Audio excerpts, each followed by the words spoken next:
नमस्कार आप लोगों को। हम लोग एक बार फिर आपके सामने उपस्थित हैं अगले टॉपिक के साथ।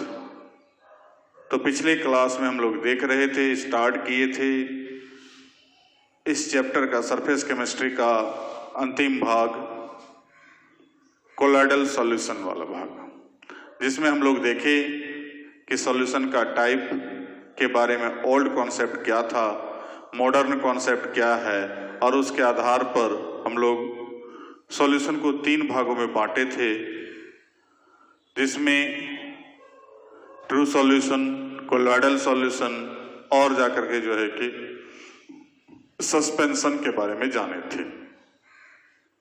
अब उसका डिफरेंस भी हम लोग वहां पर देख चुके थे। अब उससे आगे बढ़ते हैं, हम लोग वहां तक तो तीनों को देखे।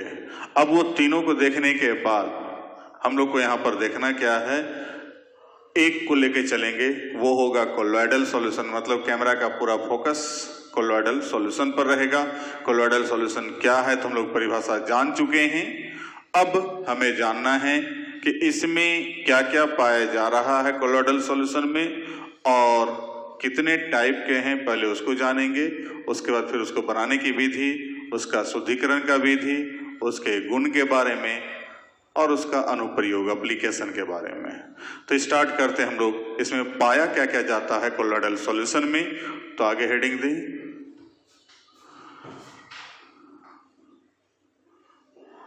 Types of components of colloidal solution. क्या क्या कंपोनेंट है कोलॉइडल सॉल्यूशन में, उसको हमको देखें। In any colloidal solution following 2 components are found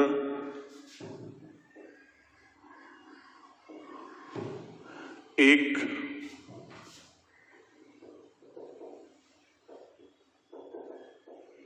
dispersion medium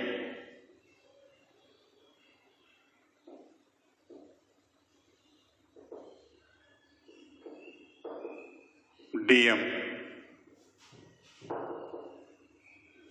क्या है ये? That component of any colloidal solution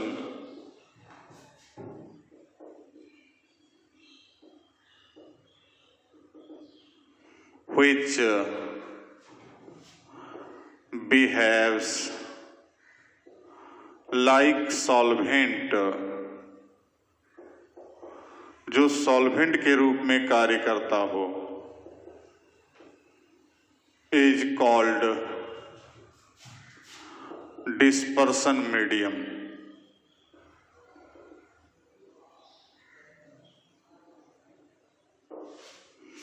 या हम लोग कह सकते हैं that component of any colloidal solution in which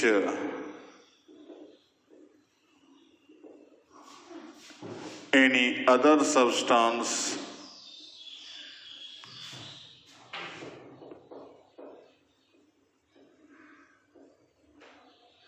is dissolved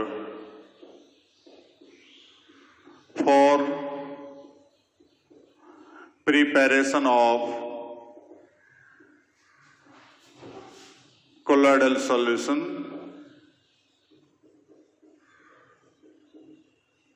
is called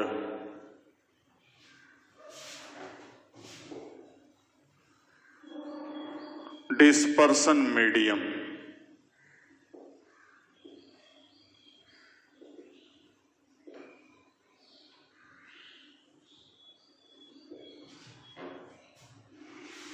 कहता है कि that component of any colloidal solution, किसी कोलोइडल सॉल्यूशन का वह अवयव, वह घटक, इन विच, जिसमें any other substance is dissolved, किसी अन्य पदार्थ को घुलाया जाता है। मतलब कोई सॉल्यूट है तो सॉल्यूट को घुला करके सॉल्यूशन जब तैयार करते हैं तो किस में घुलाते हैं? तो पीछे पढ़ चुके हम लोग, सॉल्यूशन चैप्टर पढ़े थे, तो वहां बताए थे कि सॉल्वेंट, जिसमें कि सॉल्वेंट माने वैसा पदार्थ जिसमें कोई चीज को घुला करके घोल तैयार करते हैं। तो यहाँ पर उसी को थोड़ा सा अथी करके मॉडिफाइड करके यहाँ पर ले आया है, किस रूप में? कोलोइडल सॉल्यूशन के रूप में। तो कोलोइडल सॉल्यूशन के रूप में जब लाया तो वहां पर जो सॉल्वेंट था उसी को, उसको मॉडिफाइड करके यहाँ पर लाया, किस रूप में? Dispersion medium. मतलब solvent of colloidal solution equal to dispersion medium. मतलब हम लोग कह सकते हैं कि that is solvent of colloidal solution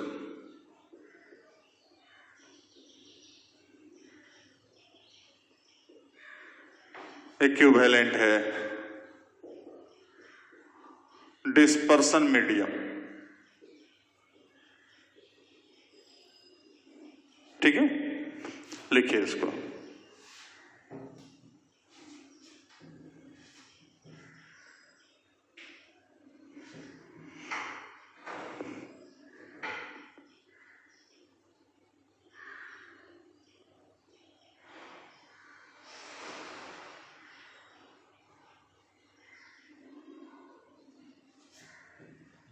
हो गया, चलते हैं आगे बढ़ते हैं।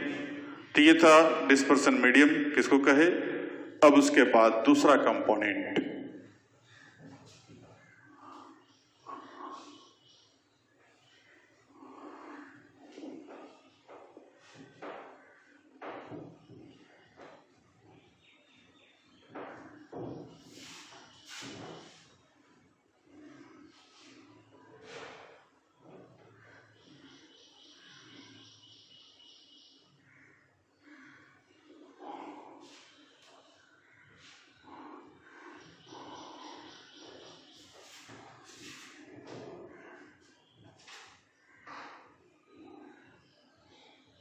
तो ये है दूसरा number,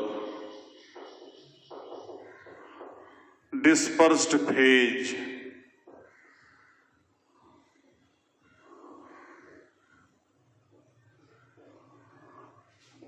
that component of any colloidal solution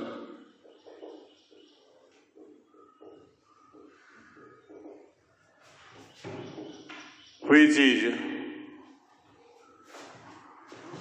dissolved into dispersion medium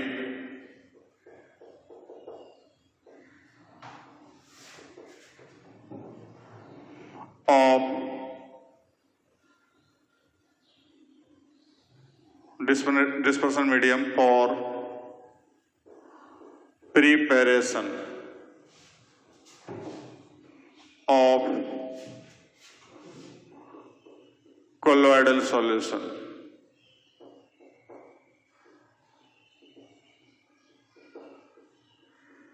is called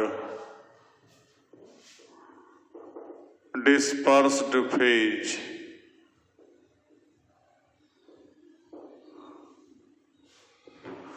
तो कहता है कि वैसा जाकर के जो है कि घटक किसी भी कोलोइडल सॉल्यूशन में जिसको डिस्पर्सन मीडियम में घुलाया जाता है, जब उसको कोलोइडल सॉल्यूशन तैयार करते हैं तो डिस्पर्सन मीडियम में जिसको घुलाएंगे उसको हम लोग क्या कहेंगे? Dispersed phase. तो हम लोग कह सकते हैं solute of any colloidal solution,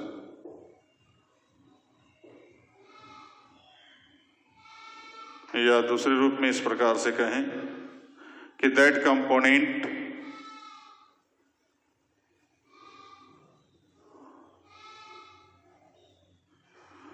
of any colloidal solution which behaves like solute is called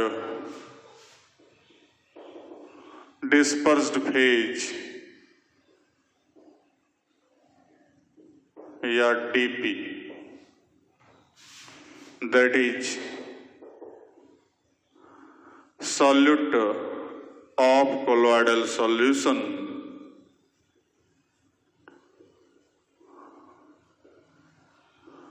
equivalent है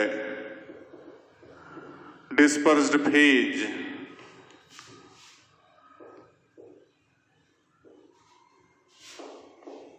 तो जो सॉल्यूट का रोल था सॉल्यूशन बनाने में, वही यहां पर हमको भूमिका है किसका, डिस्पर्स्ड फेज का। मतलब सॉल्यूट और डिस्पर्स्ड फेज दोनों इक्विवेलेंट है, वो सॉल्यूशन के लिए था और ये किसके लिए है, कोलॉइडल सॉल्यूशन के लिए है। इस प्रकार से हम लोग यहां पर देख चुके दो घटक, एक डिस्पर्सन मीडियम और दूसरा डिस्पर्स्ड फेज। लिख लिए, एक लाइन यहां पर लिख सकते हैं, so we can say that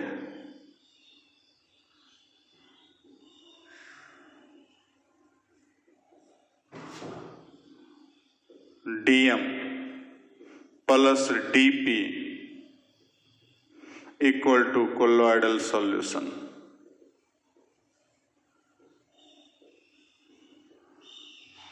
DM हो गया डिस्पर्सन मीडियम और DP हो गया डिस्पर्स्ड फेज। तो DM plus DP equal to colloidal solution. जैसे वहां था solvent plus solute equal to solution, तो उसी प्रकार से यहां पर DM plus DP equal to colloidal solution. तो ये दिमाग हमको रख लिए कि कोलॉइडल सॉल्यूशन के लिए हमको दो घटक चाहिए कम से कम, एटलीस्ट वो एक डिस्पर्सन मीडियम होगा तो दूसरा होगा डिस्पर्स्ड फेज। अब वो जाकर के जो है कि कंपोनेंट की संख्या कुछ भी हो सकता है, लेकिन क्वालिटी बस दो ही टाइप का रहेगा, एक डिस्पर्सन मीडियम और दूसरा डिस्पर्स्ड फेज। लिखिए,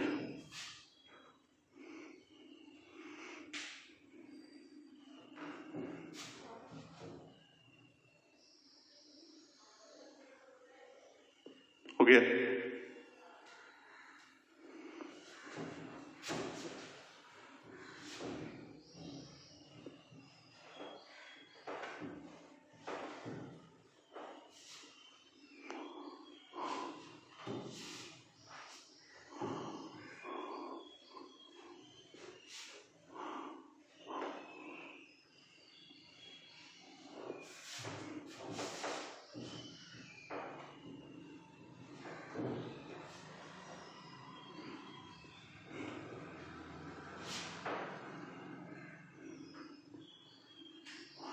अब हम लोग देखते हैं types of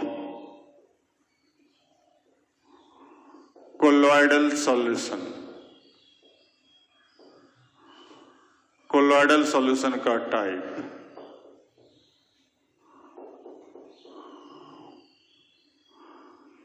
colloidal solution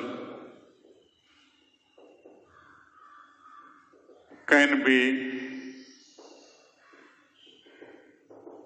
divided into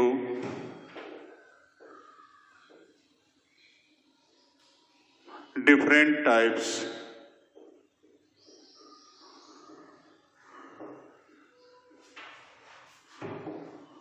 on the basis of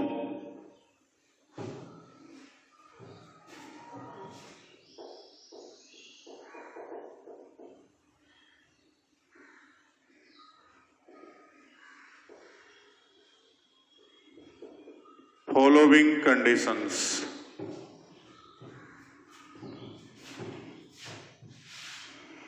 अलग अलग कंडीशन के आधार पर यहां पर हम लोग बांट रहे हैं कोलॉइडल सॉल्यूशन को। जैसे सॉल्यूशन को बांटे थे, ठीक उसी प्रकार से यहां पर कोलॉइडल सॉल्यूशन को भी हमको अलग अलग आधार पर बांटेंगे। तो यहां पर एक आधार है on the basis of number of components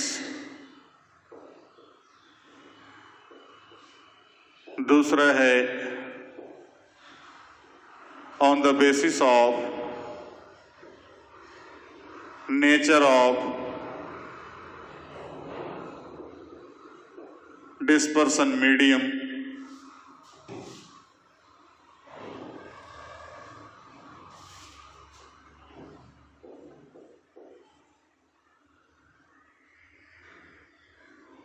तीसरा on the basis of physical state. ये तीनों तो वहां पर देखे थे, उसी टाइप से यहां पर होगा on the basis of attraction force between components, जो अवयव है अवयवों के बीच, और पांचवा on the basis of size of particles of dispersed phase. तो इस आधार पर हम लोग इसको डिवाइड कर रहे हैं, एक एक करके देखते जा रहे हैं। पहले ये आधार देख लिए हम लोग को, तो हमको ज्यादा गड़बड़ाने का चांसेस नहीं है। अब आराम से हम लोग एक एक करके देखते जा रहे हैं कि इसके आधार पर कितना होगा, इसके आधार पर कितना होगा, सबके आधार पर हमको यहाँ पर जानकारी मिल जाएगी। पहले इसको लिख लें।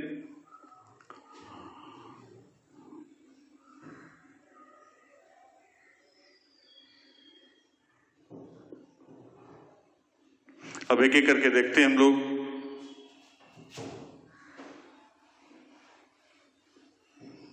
सभी कंडीशन को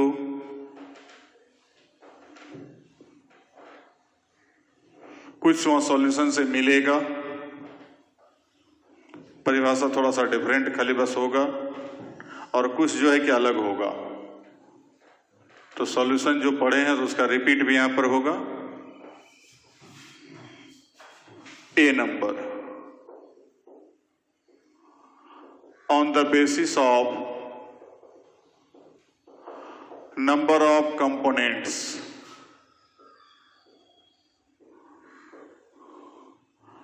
on this basis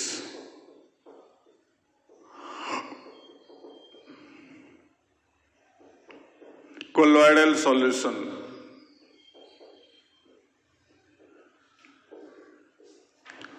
can be divided into following types.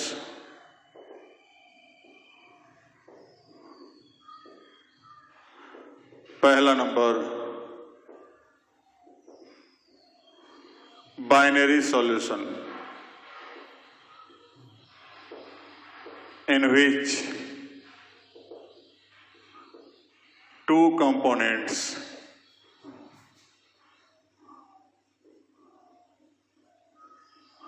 are present।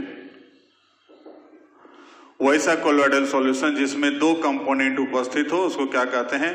Binary solution. जो वहां पर हम लोग पीछे भी पढ़े थे सॉल्यूशन के टाइप में, तो वहां पर देखे थे एक सॉल्वेंट और सॉल्यूट दोनों मिल करके एक सॉल्यूशन जो तैयार किया तो उसको कहा जाता है बाइनरी। जिसमें एग्जांपल लिए थे water plus sugar, water plus salt. तो उसी टाइप का यहाँ भी वैसा सॉल्यूशन होगा जिसमें एक डिस्पर्सन मीडियम होगा और एक dispersed phase.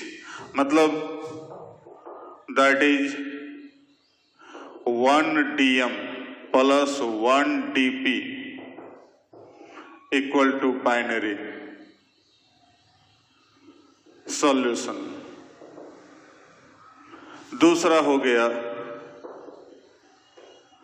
Ternary solution, in which 3 components are present, जिसमें 3 कंपोनेंट प्रेजेंट रहेगा।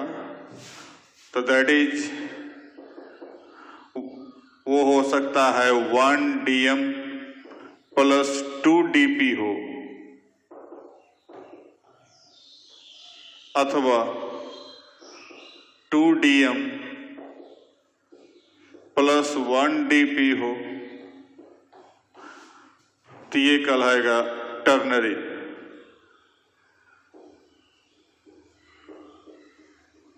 Solution.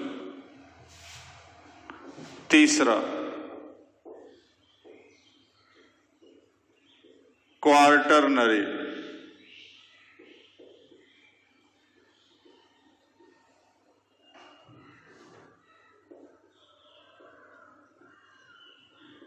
in which 4 components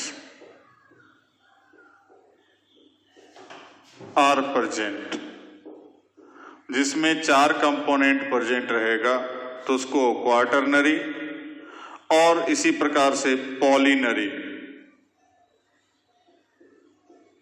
solution. in which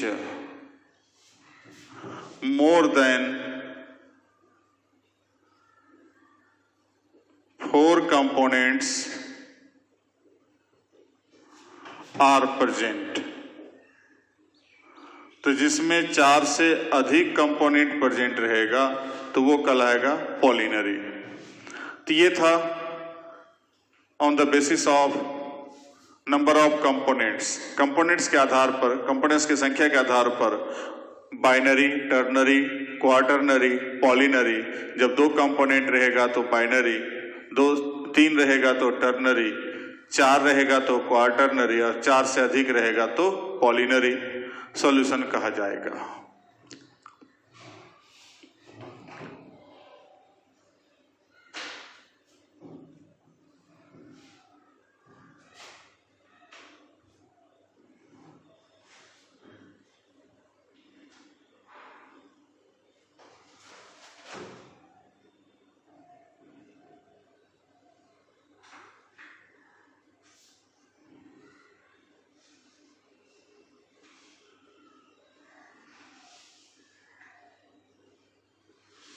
हो गया?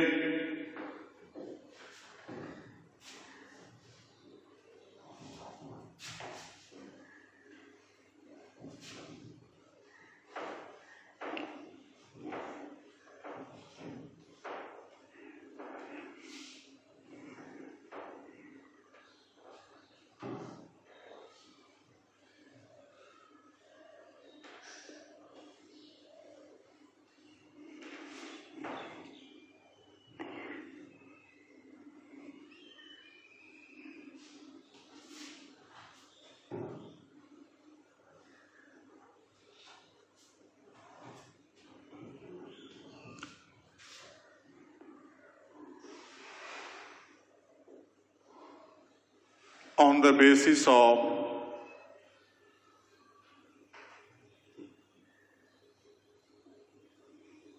nature of dispersion medium,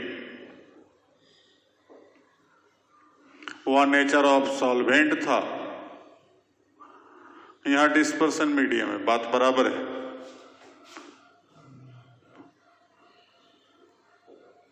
On this basis,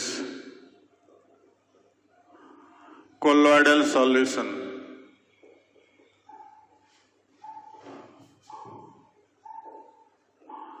can be divided into following types.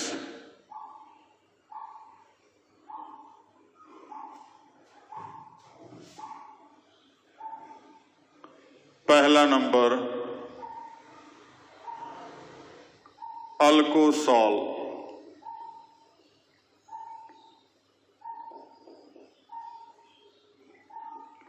that colloidal solution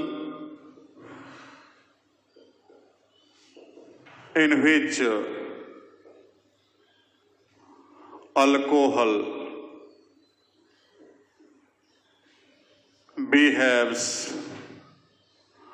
as DM. Dispersion medium. दूसरा benzosol, that colloidal solution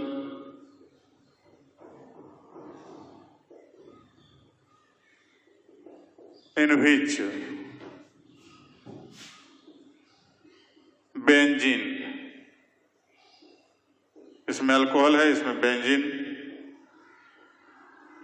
behaves as DM, मतलब benzene का use किया जा रहा है dispersion medium के रूप में।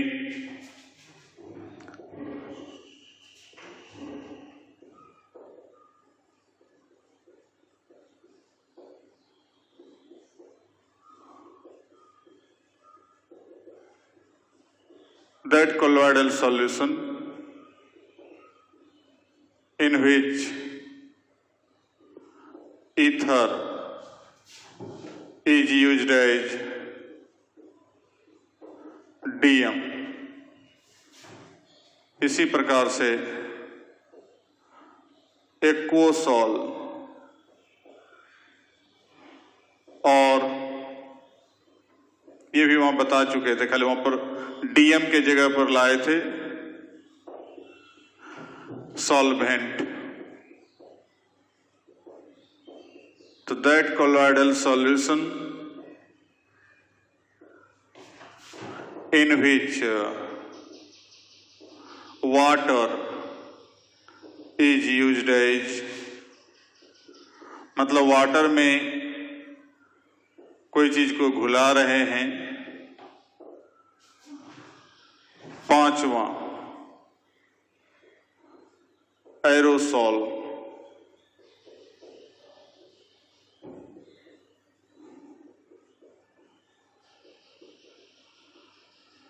that colloidal solution in which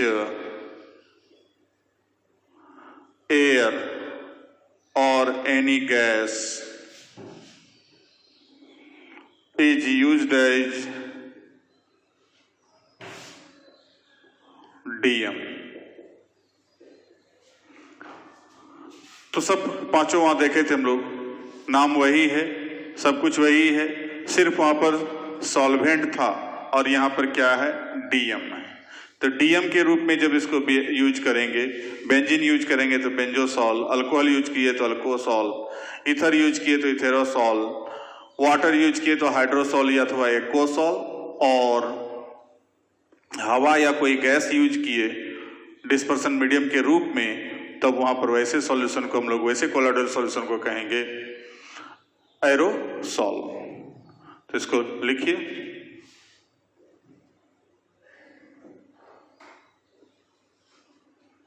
जल्दी कीजिए।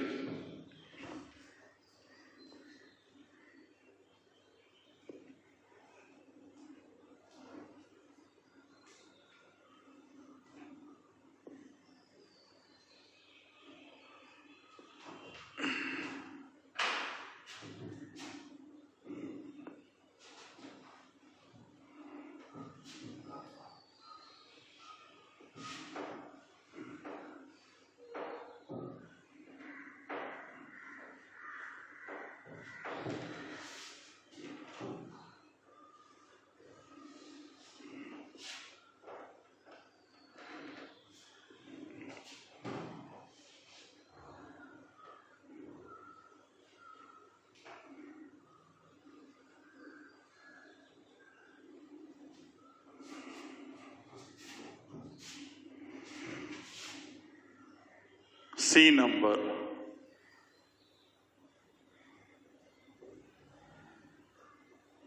on the basis of physical state of components,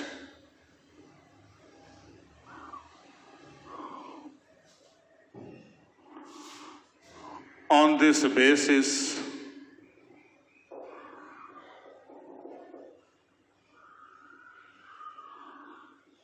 colloidal solution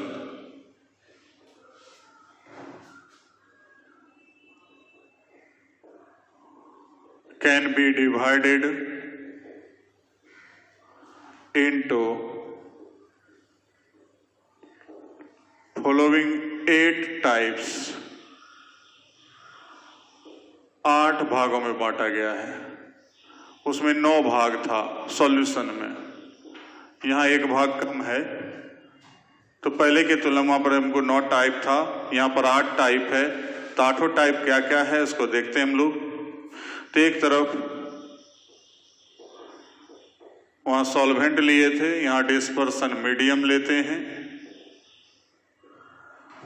दूसरे तरफ वहां सॉल्यूट लिए थे, यहाँ डिस्पर्स्ड फेज लेंगे।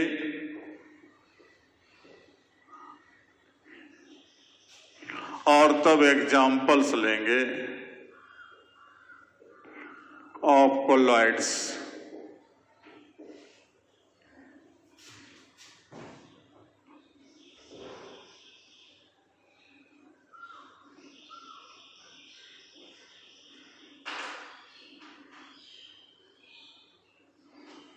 तो हम लोग लेते हैं पहला नंबर, जब हम लोग घुला रहे हैं सॉलिड में सॉलिड को,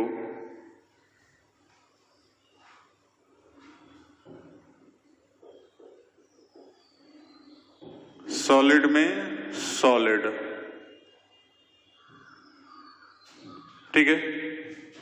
इसका एक एक्स्ट्रा कॉलम भी हम लोग बना लें, नेम का क्या कहा जा सकता है।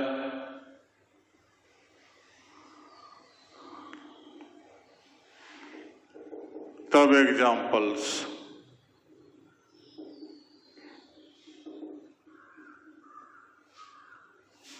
तो इसको कहेंगे सॉलिड सॉल, सॉलिड में सॉलिड। तो इसमें जो है कि रूबी ग्लास, ब्रॉन्ज, ब्रास, मैग्नेलियम, तो कह सकते हैं ऑल एलॉयज।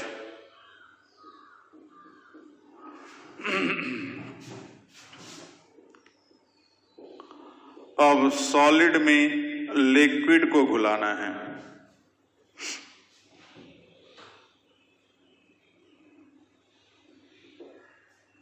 तो इसको कहेंगे जेल। इसी प्रकार से तीसरा होगा सॉलिड में गैस को घुलाएंगे,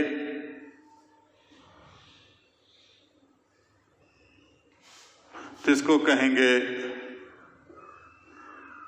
सॉलिड फोम।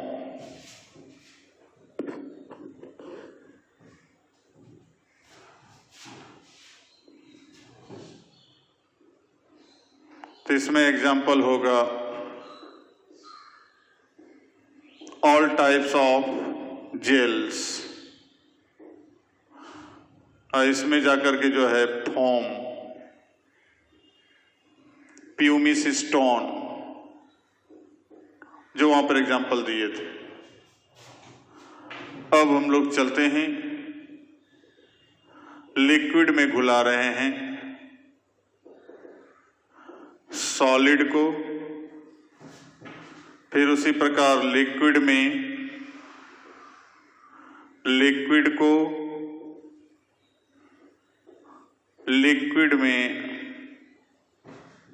गैस को,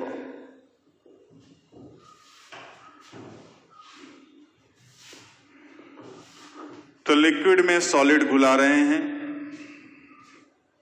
तो उसको कहते हैं सॉल्ट्स, और लिक्विड में जब लिक्विड घुलाते हैं तो ये कहलाता है इमल्सन, और लिक्विड में जब गैस घुलाते हैं तो वो कहलाता है फोम और फ्रोथ। एग्जाम्पल में जब लिक्विड में सॉलिड घुला रहे हैं तब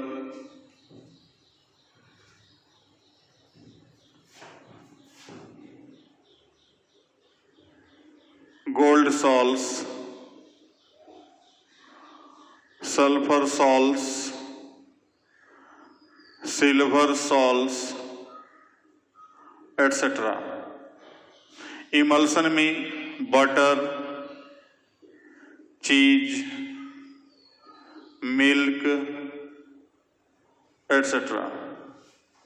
और लिक्विड में गैस को घुलाते हैं तो वैसे कंडीशन में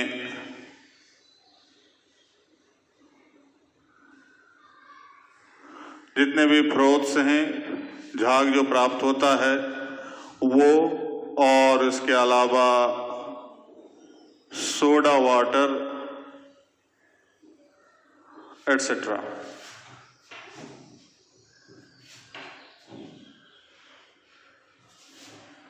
अब जो है 7वां नंबर गैस। गैस में सॉलिड घुलाएंगे और 8वां में गैस में लिक्विड को घुला रहे हैं। तो गैस में जब सॉलिड घुलाएंगे तो एरोसॉल और इसको कहेंगे लिक्विड एरोसॉल।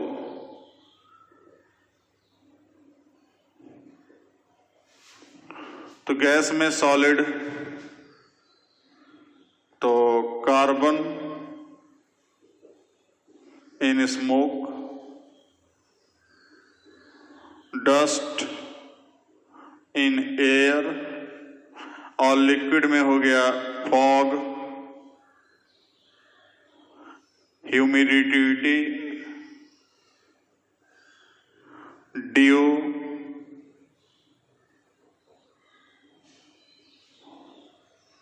एटसेट्रा। तो इस प्रकार से हम लोग अभी तक 3 आधार पर देखे हैं कोलॉइडल सॉल्यूशन को। अब बाकी जो 2 आधार बचा उसको अगले क्लास में देखते हैं। तब तक के लिए धन्यवाद।